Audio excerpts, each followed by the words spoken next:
L'Iowa, le Minnesota et d'autres États du Midwest sont devenus les derniers points chauds. Et l'Académie américaine de pédiatrie a signalé un nombre croissant d'enfants et d'adolescents hospitalisés et mourant de la COVID-19.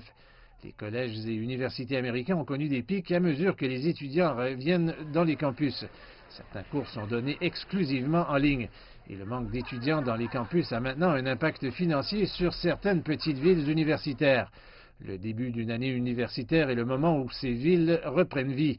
Mais avec la plupart des écoles qui passent à l'apprentissage en ligne cette année, les campus sont plus vides que d'habitude. Beaucoup de gens ne viennent pas dans le campus parce que les cours sont en ligne. Nous sommes tous venus dans le campus, mais la situation dans les dortoirs est très différente.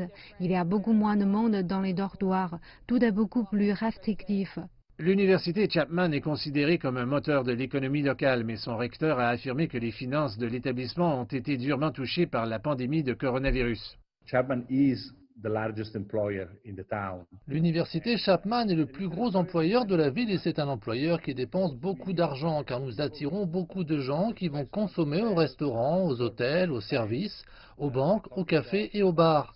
Maintenant, en termes d'impact, l'université a été touchée de manière très importante. Nous prévoyons une perte pour cette année universitaire d'à peu près 100 millions de dollars.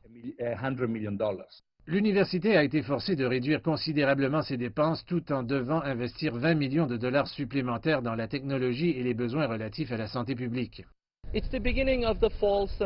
C'est le début du semestre d'automne pour de nombreuses universités à travers les États-Unis et dans de petites villes universitaires comme celle-ci. Normalement, des milliers d'étudiants seraient en faire leurs courses, déjeuner et rencontrer leurs amis. Mais en raison de la pandémie, cette année, il y a beaucoup moins d'étudiants dans le campus et comme vous pouvez le voir, la plupart des établissements sont assez vides et en fait certains ont déjà cessé leurs activités.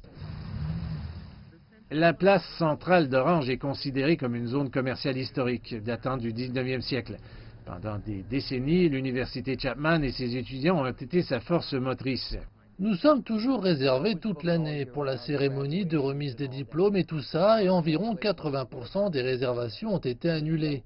Mais grâce à Dieu, nous possédons notre propre immeuble, nous n'avons pas de propriétaire, et nous avons d'excellents employés qui peuvent travailler à temps partiel. Certaines petites entreprises n'ont pas été aussi chanceuses et selon le maire, l'impact global sur l'économie de la ville a été considérable. On parle d'un différentiel de 21 millions de dollars. Nous avions un excédent de 5 millions de dollars au 30 juin et nous sommes passés à un déficit d'environ 16 millions de dollars. Et le fait que la population étudiante de l'université Chapman n'ait pas de retour fait partie de cette équation. Semblable à la plupart des villes universitaires, l'université Chapman et la ville d'Orange entretiennent une relation symbiotique. Et maintenant, leur préoccupation commune est de pouvoir attirer suffisamment d'étudiants qui peuvent se permettre le coût annuel de 80 000 dollars pour les frais de scolarité, alors que la pandémie continue à menacer la stabilité économique des familles à travers le pays.